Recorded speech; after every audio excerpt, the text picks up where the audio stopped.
Last final video लेके आई हूँ। Ninth का फर्स्ट चैप्टर हमने कंप्लीट कर लिया है।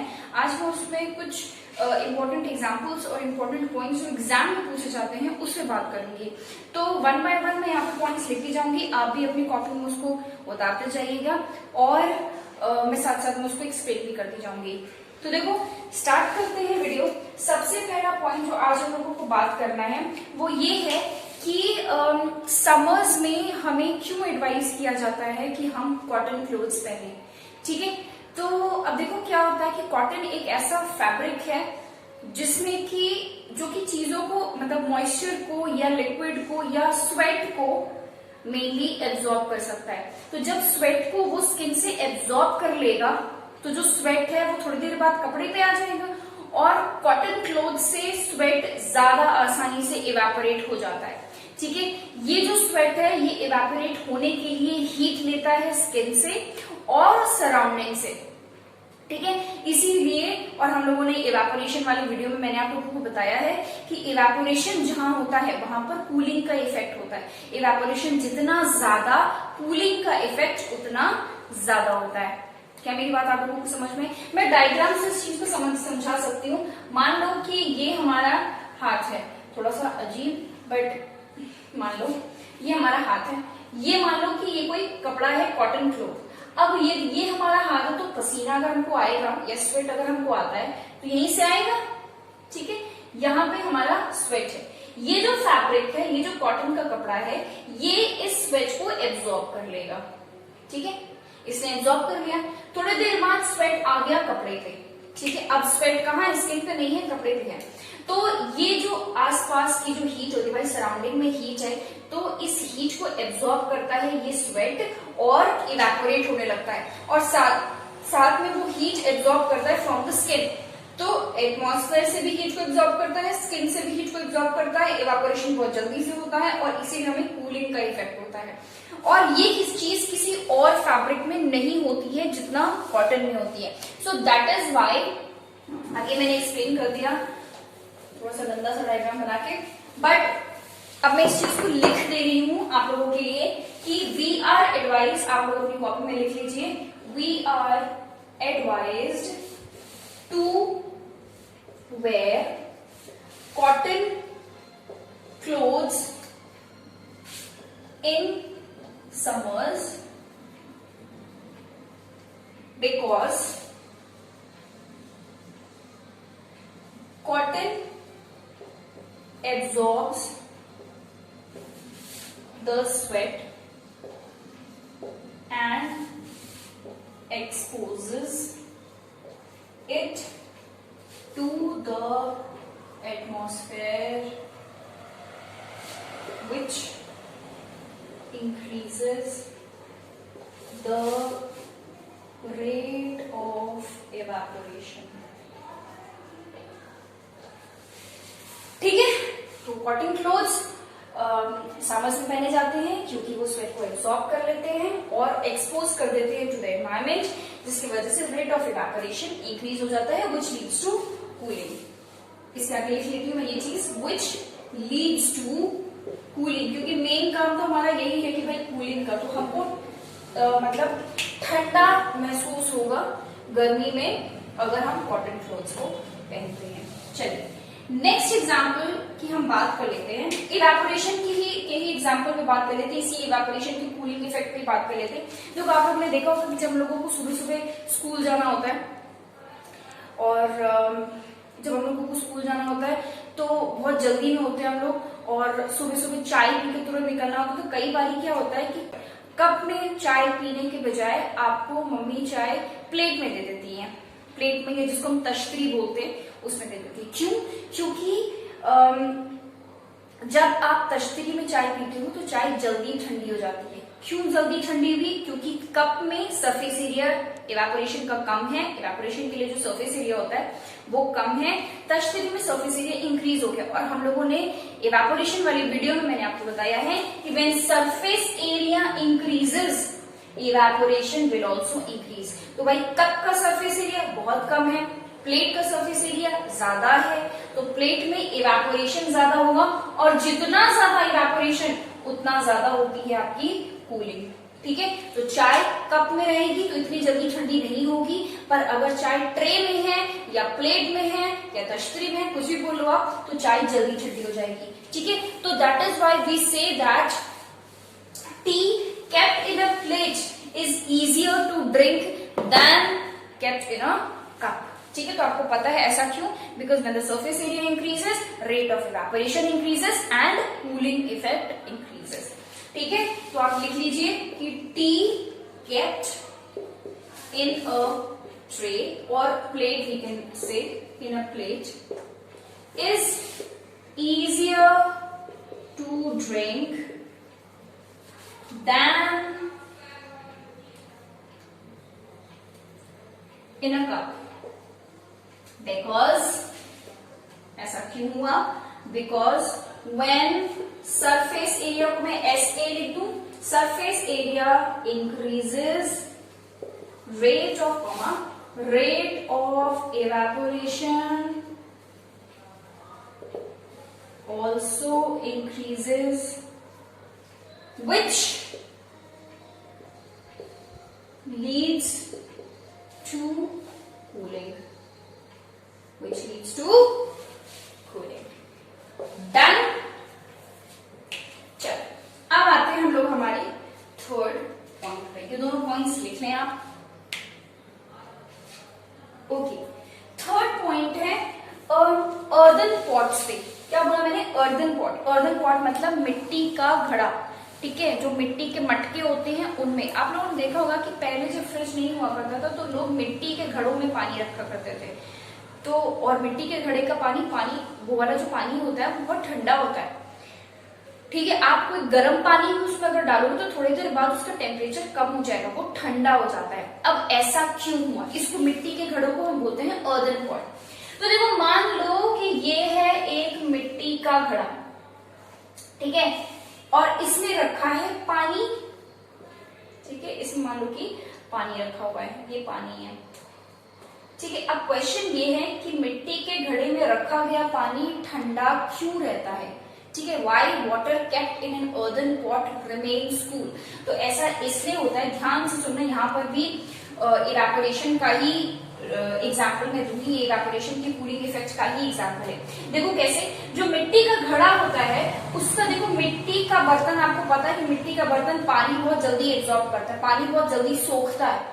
ठीक है, तो भाई ये मिट्टी का बना हुआ है, इसका जो वॉल होगा, इस घड़े का जो वॉल होगा, ये क्या करेगा? अंदर से पानी को धीरे धीरे एब्जॉर्ब करेगा। ठीक है, तो जब वो एब्जॉर्ब करेगा तो ये मिट्टी के जो वॉल है, घड़े की जो वॉल है, ये क्या करेगी? गीली हो जाएगी, क्योंकि इसमें मॉइस्चर आ गया, इसने पानी एब्जॉर्ब करा है। तो यहाँ पर कुछ पानी के ड्रॉपलेट्स होंगे, बहुत छोटे छोटे, मैं थोड़ा बड़ा बना रही हूँ। ठीक है, ये मिट्टी का घड़ा पूरा पानी, इसमें पूरा पानी लगा होगा, पानी के कुछ ड्रॉपलेट्स होंगे।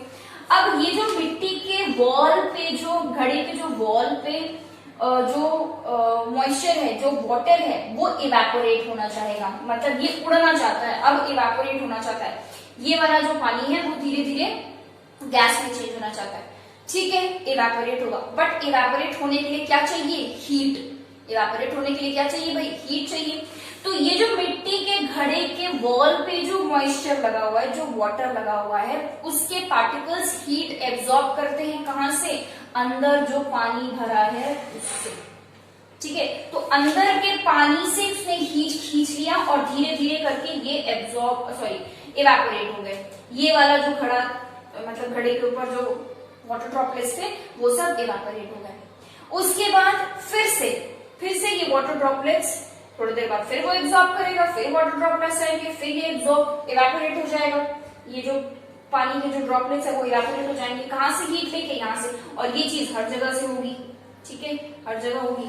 कहने का मतलब ये है कि मटके के जो वॉल्स हैं, घड़े के जो वॉल्स हैं, वो गीले हो जाएंगे, वहां पर पानी लग जाएगा, ये पानी इवेपोरेट होगा, और जब वो पानी इवेपोरेट होगा तो हीट कहां से लेगा? अंदर के पानी से, और इसीलिए अंदर वाला जो पानी है वो धीरे धीरे करके ठंडा हो जाएगा।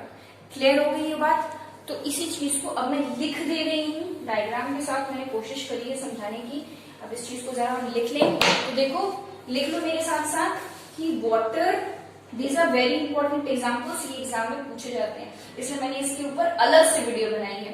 तो water kept in an earthen pot, earthen pot मतलब मिट्टी का घड़ा, रिमेन्स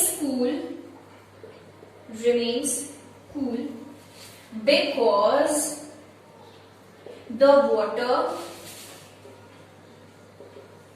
एब्जॉर्ब्ड, या ऐसे लिख लो, the water present on the walls of earthen pot absorb heat from the water inside, from the water inside to get evaporated, and hence, बस इतना काफी है, and hence remain cool लिखने जा रही थी मैं, बट वो तो हम लोगों ने लिख लिया पहले ही, ठीक है। तो इतना काफी है। तो ये रहा अर्दन पॉट का एक एग्जाम्पल जो कि इवेपोरेशन की कूलिंग इफेक्ट पे बेस्ड है। लिख लीजिए तीनों एग्जाम्पल, उसके बाद मैं बोर्ड क्लियर कर दूं।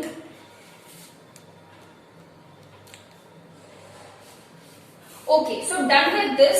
नेक्स्ट जो हमारा एग्जाम्पल है, that is the fourth example, वो है लेटेंट हीट पे, ठीक है। लेटेंट हीट मैंने आप लोगों को समझाया था, एक वीडियो मैंने अलग से बनाई है लेटेंट हीट पे, नहीं देखी है अभी तक तो उसको जाके चेकआउट कर लो, एक बार देख लो। ज्यादा मुझे लगता है कि 10-15 मिनट की वीडियो है वो, इससे ज्यादा की नहीं है। आप 10-15 मिनट उसको खत्म करके समझ के तैयारी कर सकते हो। तो देखो, फोर्थ पॉइंट जो मैं बताने जा रही हूँ वो ये है कि आप लोगों ने देखा होगा कि हम लोगों को अगर हमारा हाथ, हमारा स्किन गर्म पानी के कांटेक्ट में आता है तो हमारा हाथ जल सकता है, स्टीम के कांटेक्ट में आता है, स्टीम मतलब भाप, तो भी हमारा हाथ जल सकता है। दोनों केसेस में से किस केस में हाथ ज्यादा जलेगा, मतलब बर्न्स ज्यादा सीवियर होंगे? तो स्टीम के केस में, ठीक है। अब ऐसा क्यों? देखो, जो बॉइलिंग वाटर है वो गर्म हो रहा है, मतलब हम उसको टेम्परेचर दिया तब वो बॉइल हुआ है। स्टीम को भाप में, मतलब स्टीम मतलब क्या है? भाप। इसका मतलब ये हुआ कि हमने पानी को उबाला और हमने उसको इतना ज्यादा टेम्परेचर दिया कि वो किसमें चेंज हो गया? गैस में। मतलब आपने ये पढ़ा होगा ना, ये वाला डायग्राम मैंने बताया हुआ है कि सॉलिड, लिक्विड और गैस। तो जब हमको सॉलिड से लिक्विड, लिक्विड से गैस में पहुंचाना हो तो हम टेम्परेचर क्या करते हैं? इंक्रीज करते हैं। तो भाई पानी जो है, पानी अभी भी बॉइलिंग वाटर क्या है? लिक्विड स्टेट में है। मतलब क्या कि बॉइलिंग वाटर को हम हीट दे रहे हैं, टेम्परेचर दे रहे हैं, हीट एनर्जी दे रहे हैं ताकि वो बॉइल हो सके। पर स्टीम बनाने के लिए हमने पानी को इतना ज्यादा उबाल दिया, इतना ज्यादा उसको टेम्परेचर दिया है कि अब वो बॉइलिंग वाटर से और ज्यादा, मतलब बॉइलिंग वाटर से कहीं ज्यादा अमाउंट ऑफ हीट ज्यादा उसने एब्जॉर्ब करी है, तब जाके वो स्टीम में कन्वर्ट हुआ होगा। ये बात समझ में आ रही है? बॉइलिंग वाटर में हमने टेम्परेचर इंक्रीज किया, उसको बॉइल किया हुआ है। और स्टीम बनाने के लिए जो स्टीम है उसने बहुत ज्यादा amount of temperature increase absorb किया होगा, बहुत ज्यादा अमाउंट ऑफ हीट एब्जॉर्ब किया होगा, तब जाके वो स्टीम बना है, ठीक है। बॉइलिंग वाटर से कहीं ज्यादा, पानी को हम बहुत ज्यादा हीट करते हैं तब जाके स्टीम बनता है। यानी कि दोनों में से किसने ज्यादा एनर्जी एब्जॉर्ब कर रखी है?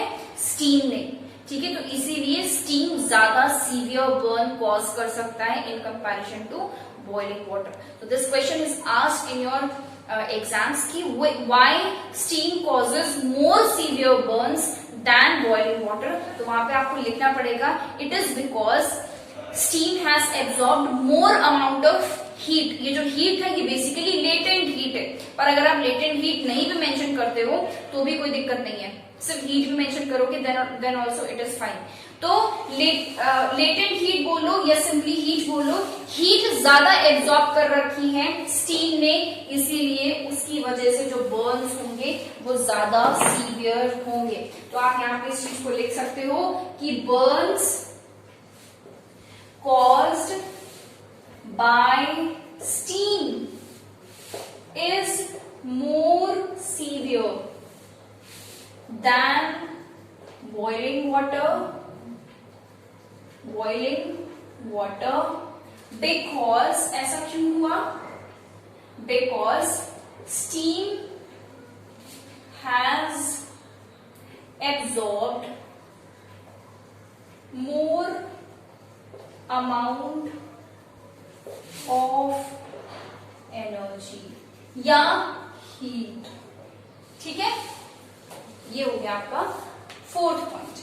फिफ्थ पॉइंट पे आते हैं। देखिए मैंने आप लोगों को डिफ्यूजन के बारे में बताया था। डिफ्यूजन क्या होता है? देखो डिफ्यूजन का मतलब क्या होता है कि इंटरमिक्सिंग ऑफ पार्टिकल्स, दो अलग अलग मैटर का आपस में इंटरमिक्सिंग हो जाए। और इंटरमिक्सिंग तभी होगा जब पार्टिकल्स के बीच में स्पेस होगा। भाई दो पार्टिकल्स के बीच में स्पेस होगा तभी तो दूसरा पार्टिकल किसी दूसरे मैटर का पार्टिकल बीच में घुस पाएगा। इंटरमिक्स तो तभी हो पाएगा ना।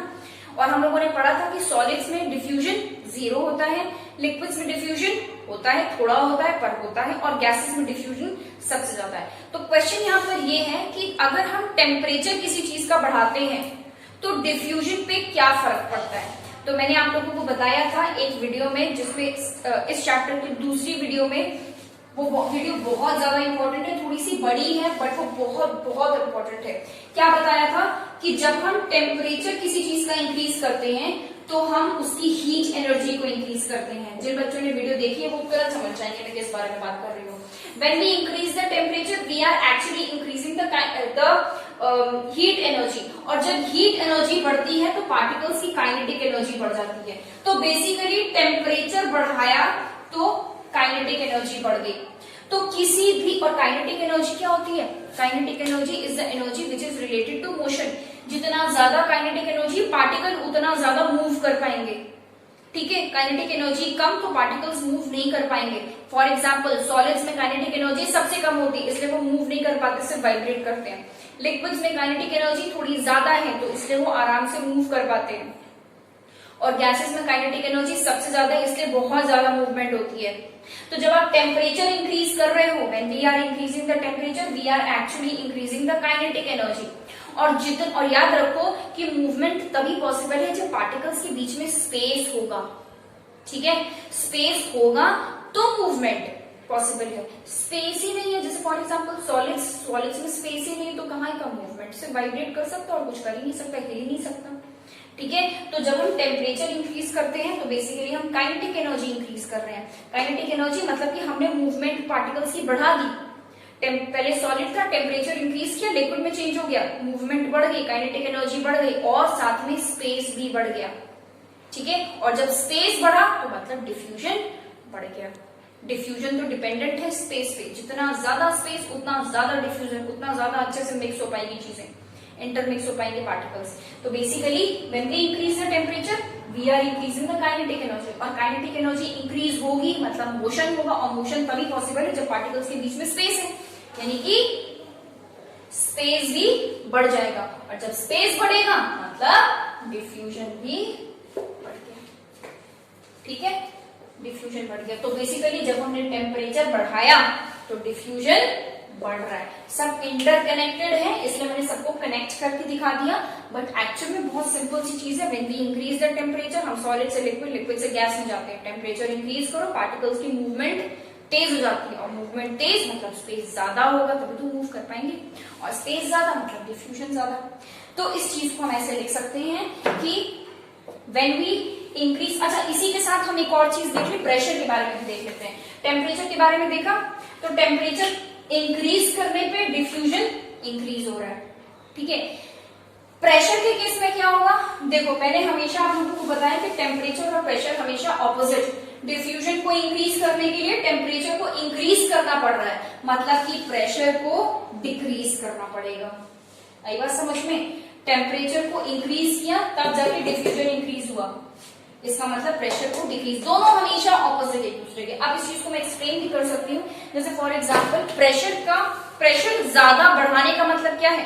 प्रेशर बढ़ाने का मतलब आप पार्टिकल्स को पास, प्रेशर अप्लाई कर रहे हो ना, पार्टिकल्स को पास ला रहे हो। प्रेशर कम करने का मतलब क्या है? पार्टिकल्स दूर। प्रेशर कम करने का मतलब क्या है? पार्टिकल्स दूर हो जाएंगे, और पार्टिकल्स दूर होंगे मतलब डिफ्यूजन ज्यादा, स्पेस ज्यादा और डिफ्यूजन ज्यादा। ठीक है, तो जब हम प्रेशर इंक्रीज करते हैं मतलब पार्टिकल्स को पास लेके आ रहे हैं। प्रेशर डिक्रीज कर रहे, पार्टिकल्स पास कैसे आएंगे? जब आप प्रेशर अप्लाई करोगे, प्रेशर बढ़ा रहे हो। ठीक है, प्रेशर डिक्रीज करना मतलब पार्टिकल्स को दूर लेके जाना, पार्टिकल्स दूर, स्पेस ज्यादा, डिफ्यूजन ज्यादा। क्लियर हुई? तो मैं दोनों चीजों को फिर साथ में लिख देती हूँ कंबाइन करके कि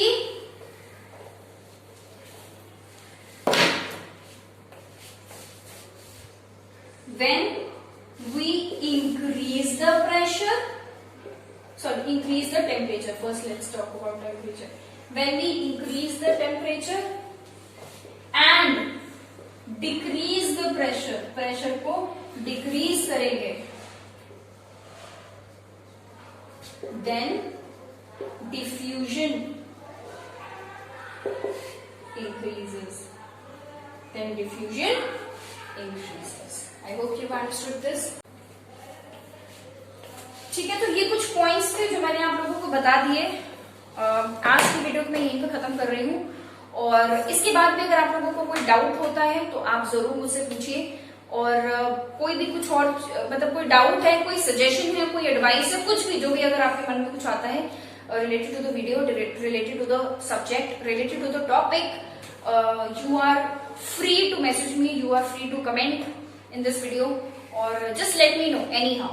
और मैं उस चीज को जरूर क्लियर करूंगी, फॉलो करूंगी, और I will appreciate it. And thank you for watching this video. Please subscribe to the channel if you have not done it, and please give it a like, give it and please give it a thumbs up. और मतलब एक like तो बनता है ना effort के लिए. So thank you so much and bye bye.